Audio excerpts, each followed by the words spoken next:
Patih Suwanda, Satria Jawa Kuno. Serat Tribrama merupakan salah satu karya Sri Mangkunegara IV yang cukup singkat, hanya berisi 7 bait dalam metrum dan tenggula. Namun serat ini cukup populer dan sering terdengar ditembangkan oleh anak-anak sekolah, berisi tentang teladan bagi para prajurit agar berwatak kesatria. Gigih tidak takut dalam membela negara.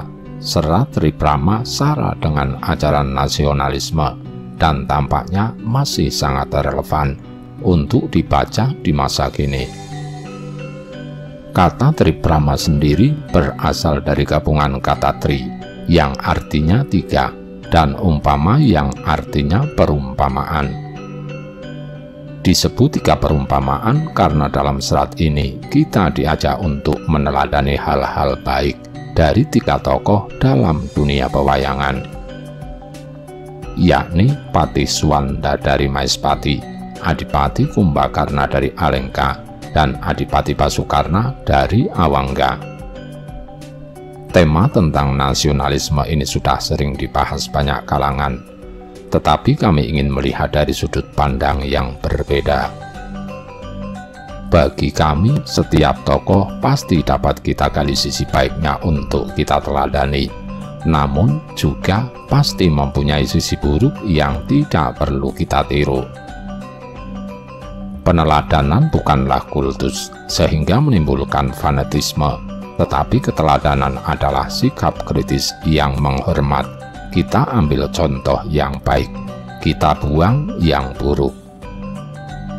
Baik bagimu, wahai para prajurit, kalau engkau bisa mengambil teladan dari cerita di waktu dahulu, adalah Sang Prabu Sasrabahu di Maespati, namanya Patih Suwanda, atas jasa-jasanya yang disimpulkan dalam 3 perkara guna, kaya, purun yang dipegang teguh mematuhi darah orang utama. Arti dari jasa-jasa 3 perkara itu, guna artinya bisa di segala bentuk pekerjaan dikembangkan menjadi unggul.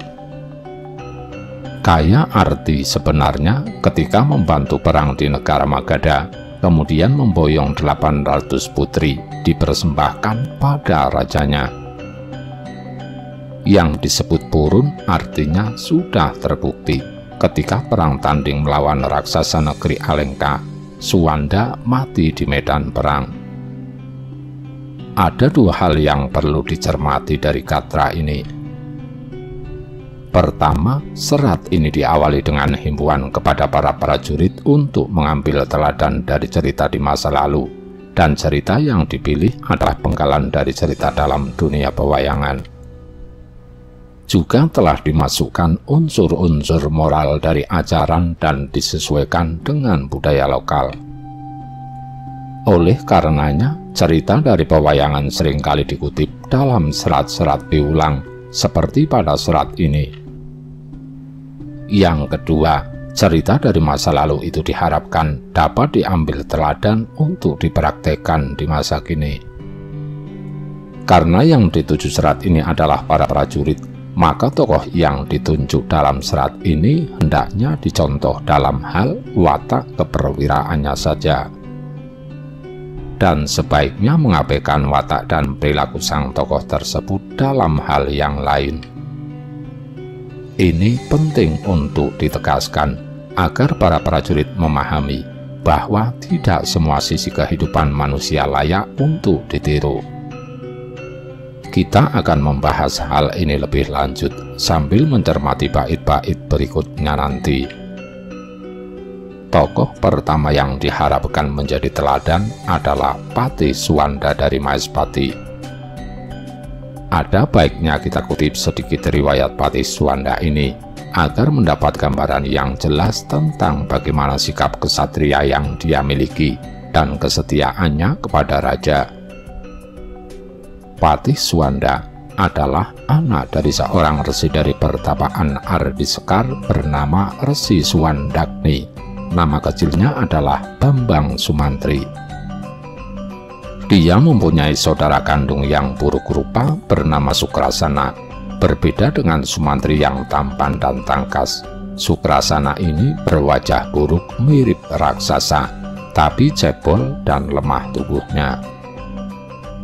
Namun seringkali kelemahan dari satu sisi akan mendapat anugerah di sisi yang lain. Demikian juga Sukrasana ini. Meski secara fisik kurang mengesankan, Sukrasana mempunyai kelebihan yang sukar dicari pada manusia lain. Hatinya sangat tulus dan penuh kasih. Selain itu, Sukrasana memiliki kesaktian yang luar biasa. Kesaktiannya itu konon diperoleh di waktu kecil, kala itu dia dibuang ke hutan akibat buruk rupa.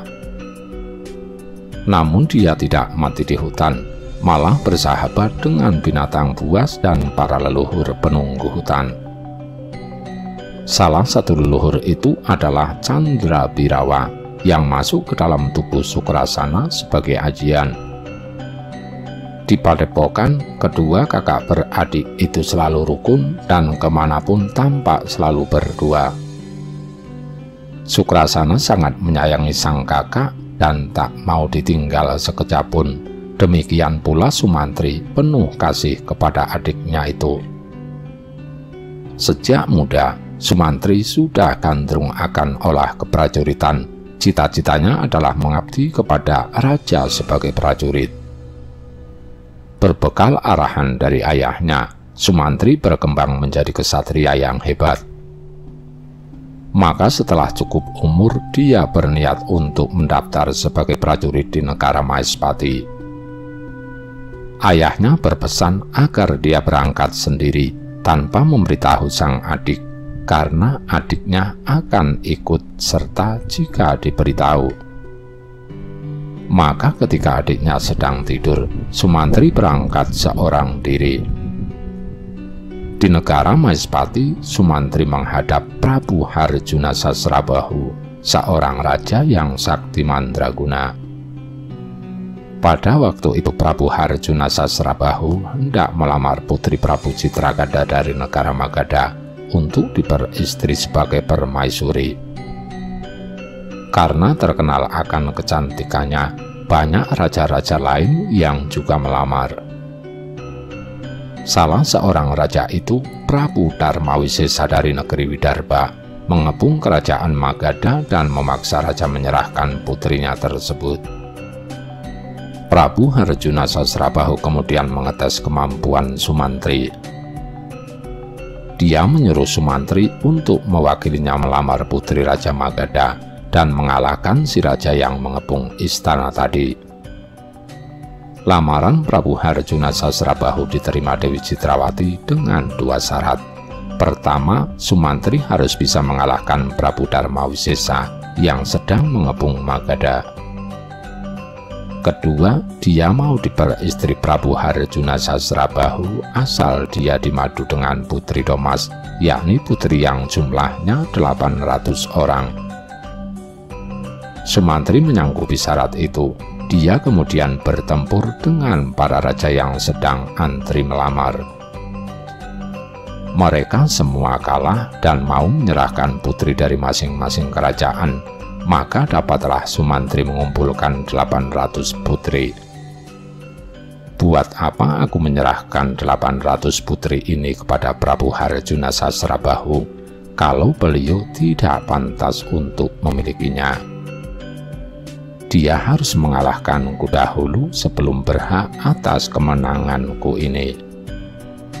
Begitulah pikiran sesat menghantui Sumantri. Dan dia betul-betul melaksanakan niatnya itu dengan menantang perang tanding kepada Harjuna Sasrabahu. Prabu Harjuna Sasrabahu menanggapi tantangan itu dengan senang hati. Dia tanggap apa yang bergejolak di hati Sumantri. Dia tahu Sumantri hanya ingin bukti bahwa dia pantas menjadi rajanya, menjadi tempat Sumantri mengabdi. Begitu pikir sang Prabu.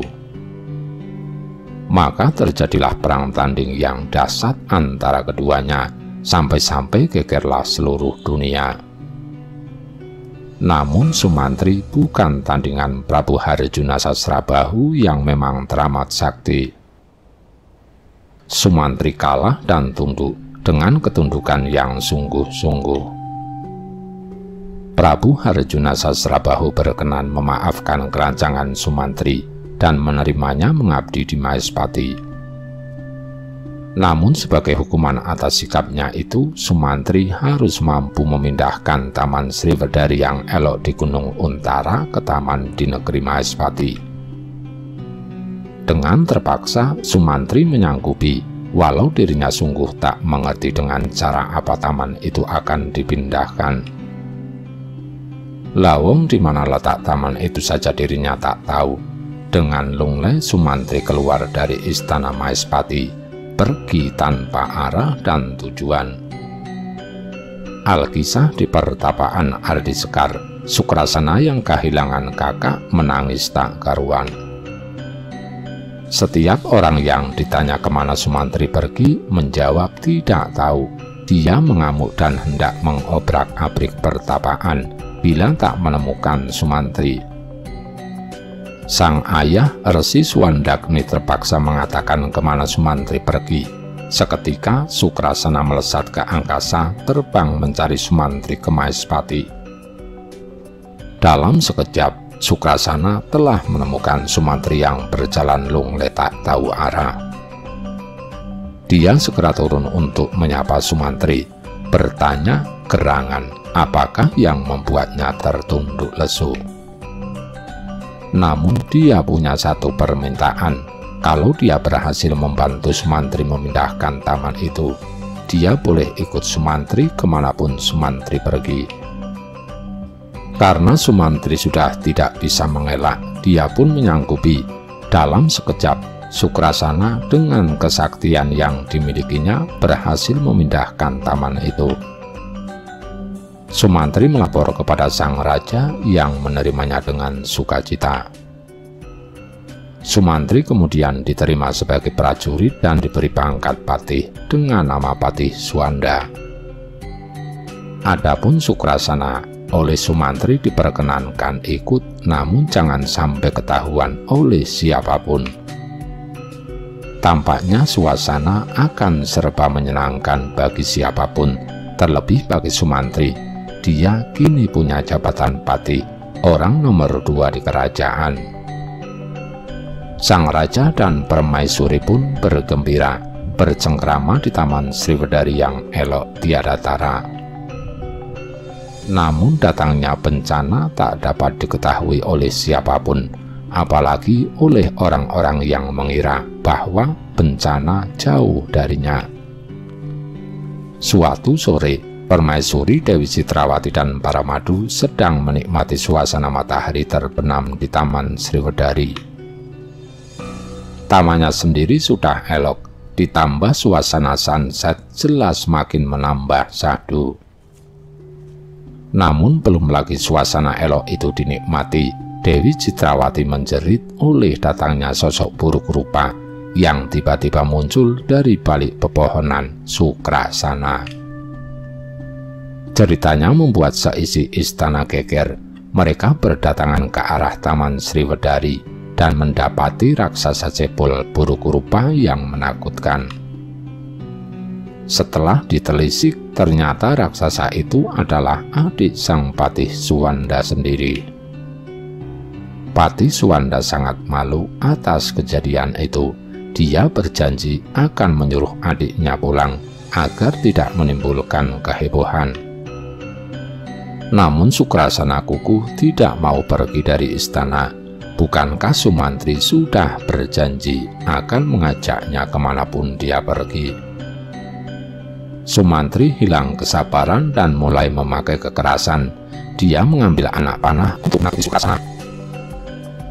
Malang tak dapat dihindari, tanpa sengaja anak panah Sumantri lepas dari gandewanya, meluncurlah menembus tubuh Sukrasana.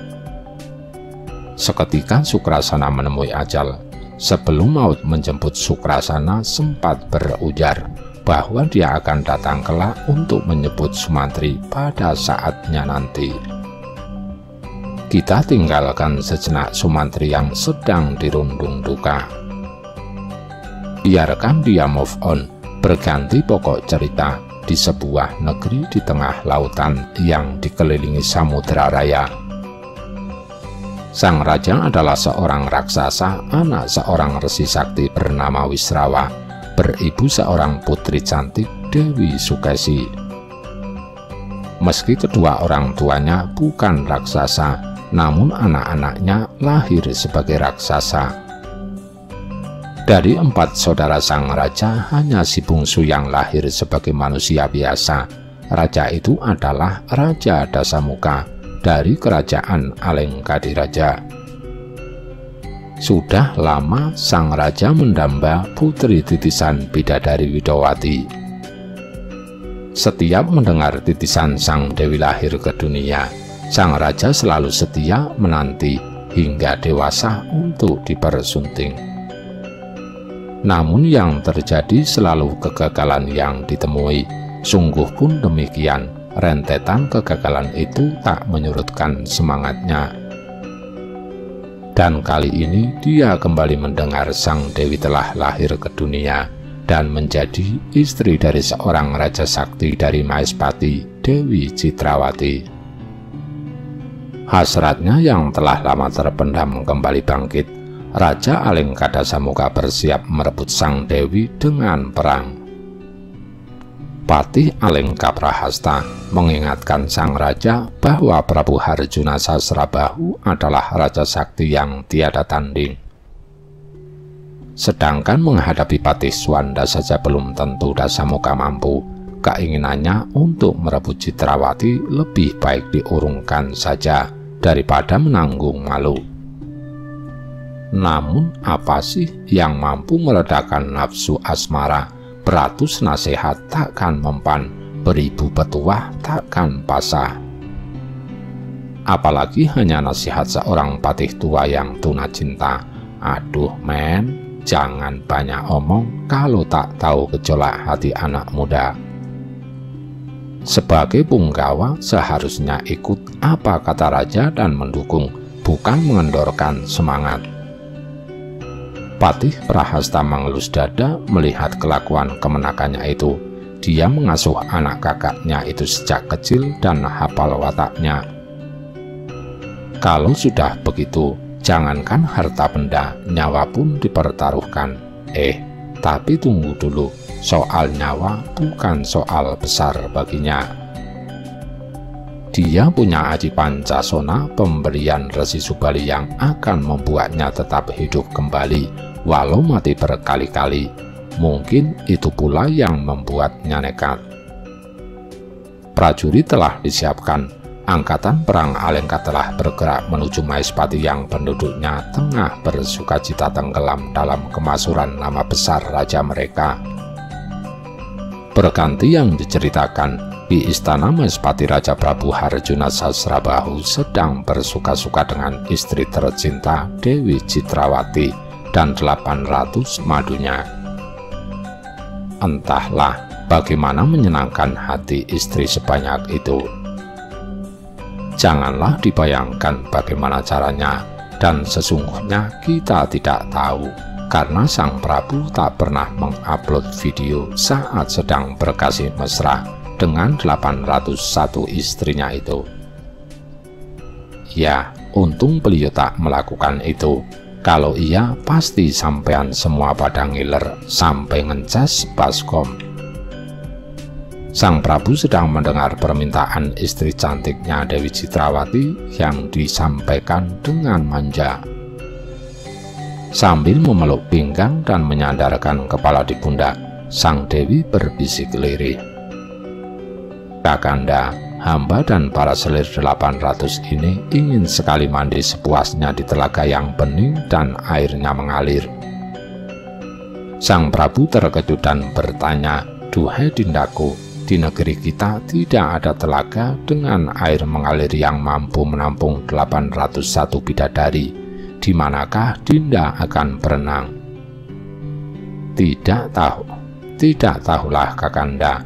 Pastilah Kakanda sanggup menyediakan untukku, rengut sang Dewi merajuk. Jangankan sedang merengut, orang cantik itu sedang ngiler pun tetap cantik. Tangan kiri sang Prabu menggamit pundak sang istri, tangan kanannya mengelus wajah istrinya yang dibasahi keringat. Satu tetes keringatnya diusap 18 kali, dan tak sanggup aku menuliskannya. Wis, cukuplah. Singkat cerita, permintaan sang Dewi disanggupi oleh sang Prabu Harjuna Sasrabahu. Orang cantik itu boleh minta apa saja. Lagi pula, apa sih yang tidak bisa dikerjakan untuk si cantik? 801 lagi. Tidak rugi sang Prabu menjadi orang sakti. Dengan mengerahkan segenap tantu dan pengiring rombongan, sang Prabu dan 801 istrinya berangkat menuju Sungai Gangga. Sang Prabu segera bertriwikrama menjadi sebesar gunung, kemudian tidur melintang membendung sungai. Jadilah sungai besar itu menjadi telaga yang mengalirkan air bening, tepat seperti permintaan si cantik Citrawati. Permaisuri Citrawati dan 800 madunya segera mandi dengan sepuasnya, sementara Pati Suwanda menjaga tempat itu bersama segenap prajurit. Kita lihat gerakan pasukan Prabu Dasamuka yang memasuki Maespati. Dari kejauhan kedatangan pasukan itu terlihat oleh Pati Suwanda. Dia khawatir jika pasukan itu mendekat ke tempat mandi para istri raja akan menghancurkan suasana nantinya. Maka Pati Suwanda berniat mencegat pasukan itu jauh dari tempat mandi sang raja beserta istrinya. Pertempuran dahsyat akhirnya pecah. Pasukan Alengka yang berisi para raksasa memporak-porandakan negeri Maespati. Apalagi mereka dipimpin Prabu Dasamuka yang tak bisa mati. Rasa ngeri membayangi pasukan Maespati beserta para raja taklukan yang hadir. Serentak mereka mundur. Pati Suwanda yang melihat kejadian itu sangat marah. Dia mengirim panah dengan diselipkan surat kepada para panglima pasukan yang ngajir, menyuruh mereka agar kembali. Bagi seorang prajurit, mati di medan perang lebih mulia daripada selamat karena takut, dan Pati Suwanda memberi contoh dengan menyongsong Prabu Dasamuka. Setelah beradu kesaktian beberapa saat, Pati Suwanda berhasil melepaskan senjatanya tepat mengenai tubuh Tambun Prabu Dasamuka, seketika tewas mendekap tanah. Pati Suwanda berdiri gagah turun dari kereta untuk memenggal kepala Dasamuka. Karena sudah merasa menang, Pati Suwanda lengah, lupa kalau Dasamuka tak bisa mati. Ketika hendak mengayunkan pedang, Dasamuka hidup lagi dan mendahului menggigit leher Suwanda dengan taringnya. Seketika Pati Suwanda tewas di medan laga. Konon dalam taring yang dipakai untuk menggigit Sumantri itu bersemayam roh Sukrasana, sehingga ketajamannya berlipat-lipat. Itu pula yang membuat Sumantri tak dapat dihidupkan lagi. Cerita masih akan panjang, namun kita harus berhenti di sini karena cerita selanjutnya tidak relevan dengan kajian kita. Apa yang dilakukan Pati Suwanda tersebut di atas dapat disimpulkan menjadi 3 perkara, yakni guna, kaya, dan purun. 3 perkara itulah yang dipegang teguh oleh Pati Suwanda dalam menjalankan tugas sebagai prajurit. Dia melakukan itu sebagai panggilan dharma bagi orang yang berdarah utama. Keutamaan selalu mengalir dalam dirinya, sehingga setiap tindakannya selalu terpuji. Apakah arti dari 3 perkara itu? Arti dari jasa-jasa yang 3 perkara tersebut adalah: yang pertama guna, arti dari guna adalah kepandaian. Pati Suwanda adalah prajurit yang pandai dan dapat melakukan segala pekerjaan. Dia senantiasa menemukan solusi dari setiap masalah. Ketika dia diperintah menyerang Prabu Darmawisesa, dia berhasil melaksanakan tugas dengan gemilang. Ketika melamar Dewi Citrawati, dia berhasil, malah ditambah bonus 800 putri Domas. Dia adalah ahli strategi yang mumpuni. Inilah makna dari guna sanggup berpikir untuk menentukan langkah strategis. Sumantri adalah orang yang bisa merantasi gawe, sanggup mencari solusi secara mandiri, tidak sedikit-sedikit minta petunjuk. Dia sanggup mencari terobosan dan menentukan langkah yang tepat dari setiap persoalan yang ada. Dengan lihai dia menaklukkan para raja yang sedang melamar dengan menyuruh mereka menyerahkan putri-putri mereka. Kemampuan memecahkan masalah seperti ini takkan dipunyai tanpa seseorang mempunyai kepandaian atau guna. Yang kedua adalah kaya. Arti kaya adalah kekayaan. Maksudnya Patih Suwanda ini berhasil menambah kemaksuran dan kekayaan kerajaan Maespati. Dengan keberhasilannya memboyong putri Domas dari kerajaan Taklukan, maka semakin bertambahlah kejayaan Maespati. Sungguh beruntung sang Raja Harjuna Sasrabahu mempunyai patih sekelas Patih Suwanda ini. Yang ketiga adalah purun. Arti purun menurut bahasa adalah bersedia atau sanggup. Dalam kisah ini, nilai-nilai purun dijalani oleh Patih Suwanda dalam beberapa kasus. Pertama, ketika ditugaskan melamar Dewi Citrawati. Walau sebagai seorang calon prajurit, Suwanda harus melawan para raja dari banyak negara dan mengemban tugas besar. Namun dia tidak gentar meski dia sendiri belum yakin kalau mampu. Tekadnya yang kuat adalah perwujudan nilai purun tadi. Yang kedua, kesediaannya untuk melindungi kerajaan dan raja sebagai tempat mengabdi.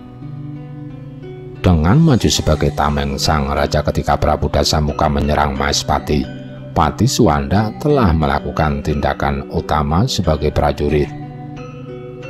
Meski musuh yang dihadapi terkenal sakti, Patih Suwanda tidak gentar dan tetap melawan dengan gigih. Baginya lebih baik mati daripada lari ketakutan. Walau demikian, sebagai pribadi besar, Patih Suwanda mempunyai beberapa sikap kurang baik yang tak layak ditiru. Pertama, adanya keinginan untuk menguasai Dewi Citrawati dan menantang Prabu Harjuna Sasrabahu. Sebagai utusan, sikap ini tidak elok. Walau sebagian orang menafsirkan jika sikap ini dilandasi keinginan Sumantri untuk meyakinkan diri bahwa raja yang dia patuhi adalah raja besar yang pantas baginya untuk mengabdi, sikapnya tersebut tetap kurang pantas. Kedua, sikap terhadap adiknya Sukrasana.